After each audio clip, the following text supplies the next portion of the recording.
प्यारे बच्चों, आज हम क्लास 5th का चैप्टर 9 सब्जेक्ट हिंदी भारत के महान व्यक्तित्व पढ़ेंगे। बच्चों, हमारे भारत देश में कई ऐसे महान व्यक्तित्व हुए हैं जिन्होंने हमारे देश के लिए बहुत अच्छे कार्य किए हैं और उनके जीवन से हमें बहुत कुछ सीखने को मिलता है। जैसे कि महात्मा गांधी जी हैं, रविन्द्रनाथ टैगोर जी हैं, सरदार वल्लभ भाई पटेल, सुभाष चंद्र बोस, इंदिरा गांधी, जवाहरलाल नेहरू, बाल गंगाधर तिलक, भगत सिंह, छत्रपति शिवाजी आदि कई ऐसे वीर हैं, सरदार वल्लभ भाई पटेल। इन वीरों से हमें बहुत कुछ सीखने को मिलता है और इनके जीवन से हम अपने जीवन को सरल और निस्वार्थ भावना का बना सकते हैं। तो बच्चों, इन वीरों में से कई वीरों ने हमें देश में आज़ादी दिलाने के लिए बहुत कार्य किए हैं और अपना बलिदान दे दिया। हमारा देश कई वर्षों तक मुग़लों का गुलाम रहा, कई वर्षों तक अंग्रेज़ों का गुलाम रहा और मुग़लों ने हमारे देश पर बहुत शासन किया, अंग्रेज़ों ने शासन किया।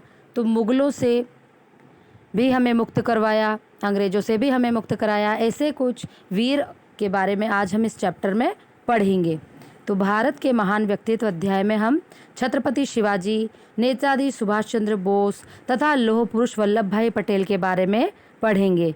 इन्होंने देश की आज़ादी के लिए अपना जीवन समर्पित कर दिया था।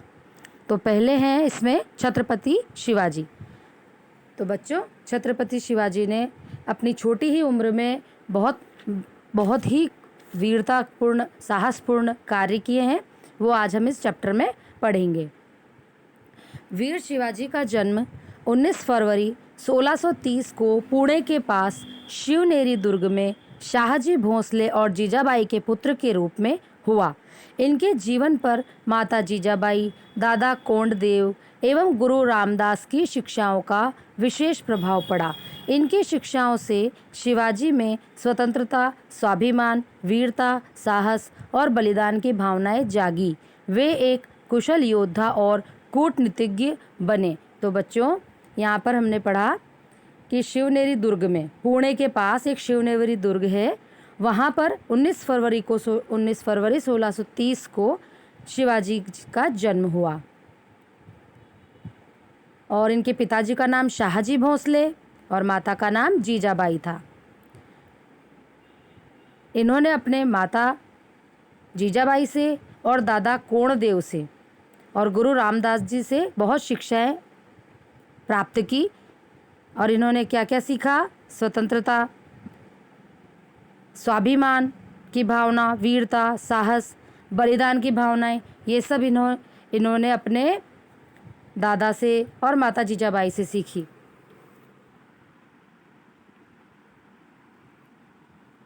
आगे बचपन में शिवाजी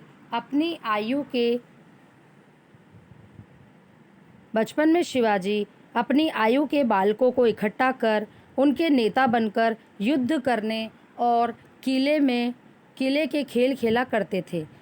जब वो छोटे थे बचपन में, तो वो खेल भी कैसा खेलते थे, बच्चों को इकट्ठा करते और युद्ध खेलने का खेल करते थे कि हम किले को जीत रहे हैं और तुम सैनिक हो, इस तरह के वो खेल खेलते थे। युवा होते ही जब उन्होंने पुरंदर और तोरण के किलों को जीता तो दूर दूर तक उनकी कीर्ति फैल गई और गुरिल्ला तथा छापामार युद्ध में निपुण थे। वे गुरिल्ला और छापामार युद्ध में निपुण थे। बच्चों, ये एक बहुत ही महत्वपूर्ण युद्ध नीति है जिसमें एक जाल बिछाया जाता है और दुश्मन को पहले ही हम जाल बिछा लेते हैं और दुश्मन को खबर करते हैं कि अब हम तुम्हारे ऊपर आक्रमण करेंगे। तो पहले ही रणनीति इसमें बना ली जाती है और दुश्मन को अच्छे से इसमें पछाड़ दिया जाता है। तो इस गुरिल्ला छापामार नीति में शिवाजी बहुत महत्वपूर्ण नीति के बारे में जानते थे, निपुण थे। उन्होंने आतताई मुगल शासक औरंगजेब की नाक में दम कर दिया। मुगल शासक औरंगजेब की नाक में शिवाजी ने दम कर दिया था। वे उसकी धार्मिक कट्टरता, क्रूरता और अत्याचार के विरुद्ध थे। शिवाजी ने बीजापुर के शासक आदिल शाह द्वारा भेजे गए खुकार सेनापति अफजल खां को मार गिराया।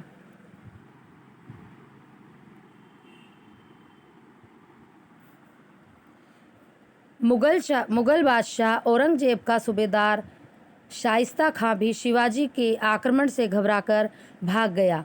मिर्जा राजा जय सिंह एवं शिवाजी के बीच पुरंदर की संधि हुई। कालांतर में सुरक्षा के आश्वासन पर उत्तर भारत की परिस्थितियों को समझने के लिए शिवाजी मुगल दरबार में उपस्थित हुए, जहां सम्मानजनक व्यवहार नहीं होने पर शिवाजी क्रोधित हुए, जिससे औरंगजेब ने उन्हें कैद कर लिया। परंतु शिवाजी अपने साहस एवं चतुराई के बल पर वहां से बच निकले। शिवाजी ने कई दुर्गों पर अधिकार किया, जिनमें से एक था सिंहगढ़ दुर्ग, जिसे जीतने के लिए उन्होंने तानाजी को भेजा था। इस दुर्ग को जीतने के दौरान तानाजी ने वीरगति पाई थी। सन 1674 में रायगढ़ में शिवाजी का राजतिलक हुआ और छत्रपति की उपाधि मिली। शिवाजी का विवाह सईबाई निम्बालकर के साथ हुआ, जिन्होंने संभाजी को जन्म दिया। शिवाजी की मृत्यु के बाद संभाजी मराठा साम्राज्य के शासक बने। तो बच्चों, शिवाजी की शादी किससे हुई थी? सईबाई से, और इनके पुत्र हुआ जिसका नाम संभाजी रखा गया। और शिवाजी के बाद मराठा के साम्राज्य को संभाजी ने संभाला। अपने देश, धर्म और संस्कृति की रक्षा में प्राणों की भी परवाह न करने वाले शिवाजी को हम एक सच्चे राष्ट्र नायक के रूप में याद करते हैं। अगले व्यक्तित्व के बारे में हम पढ़ेंगे, नेताजी सुभाष चंद्र बोस। इन्होंने जो नारा दिया था, जो आज़ादी की लड़ाई में सभी देशवासियों के लिए एक स्फूर्ति, एक जोश और एक आज़ादी की क्रांति के लिए एक मूल मंत्र साबित हुआ, वो नारा है, तुम मुझे खून दो, मैं तुम्हें आज़ादी दूंगा। आज़ादी की लड़ाई में देश के युवाओं को इस जोशीले नारे से जोड़ने वाले स्वतंत्रता सेनानी का नाम है सुभाष चंद्र बोस। 23 जनवरी 1897 को ओडिशा के कटक में जानकीनाथ बोस और प्रभावती देवी के घर जन्मे सुभाष बचपन से ही होनहार थे।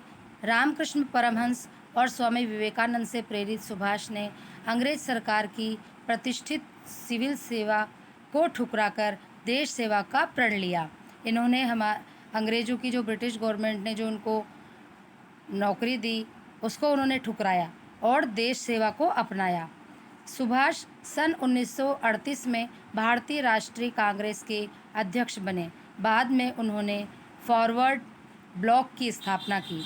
दूसरे विश्व युद्ध के दौरान अंग्रेज़ों के खिलाफ लड़ने के लिए उन्होंने जापान के सहयोग से आज़ाद हिंद फौज का गठन किया। उनके द्वारा जय हिंद और तुम मुझे खून दो, मैं तुम्हें आज़ादी दूंगा के नारे दिए गए। सन 1943 में उन्होंने सिंगापुर में सुप्रीम कमांडर के रूप में दिल्ली चलो का नारा दिया और आज़ाद हिंद सरकार का गठन किया। बोस ने अंडमान और निकोबार द्वीप पर अधिकार कर इन द्वीपों का नाम शहीद और स्वराज द्वीप रखा। उन्होंने ही सबसे पहले सिंगापुर से रेडियो प्रसारण में महात्मा गांधी को राष्ट्रपिता कहा था। तो बच्चों, राष्ट्रपिता महात्मा गांधी जी को किन्होंने कहा था सबसे पहले? सुभाष चंद्र बोस जी ने। साल 2021 में केंद्र सरकार ने सुभाष चंद्र बोस की जयंती को पराक्रम दिवस के रूप में मनाने की घोषणा की। हर भारतवासी भारत माँ के इस वीर सपूत को नेताजी के नाम से जानता है। इस पाठ के अगले व्यक्तित्व हैं लौह पुरुष सरदार पटेल। गुजरात के नर्मदा जिले में नर्मदा नदी के किनारे विश्व की सबसे ऊंची मूर्ति स्टैचू ऑफ यूनिटी स्थापित है। यह मूर्ति सरदार वल्लभ भाई पटेल की है। पटेल देश के पहले उप प्रधानमंत्री एवं गृह मंत्री रहे। अपने मजबूत इरादों और कर्तव्यनिष्ठ व्यक्तित्व के कारण इन्हें लौह पुरुष के रूप में जानते हैं। पटेल का जन्म 31 अक्टूबर 1875 को नडियाद, गुजरात में हुआ। इनके पिता का नाम झवेर भाई पटेल एवं माता का नाम लाडबा देवी था। उनकी शुरुआती शिक्षा मुख्यतः स्वाध्याय से ही हुई। लंदन जाकर उन्होंने बैरिस्ट्री की पढ़ाई की और वापस आकर अहमदाबाद में वकालत करने लगे।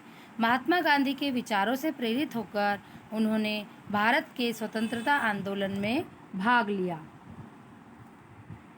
सन 1918 में खेड़ा सत्याग्रह एवं 1928 में बारदोली सत्याग्रह के द्वारा किसानों पर अंग्रेज सरकार द्वारा जबरन थोपी गई लगाम वृद्धि के विरुद्ध संघर्ष किया।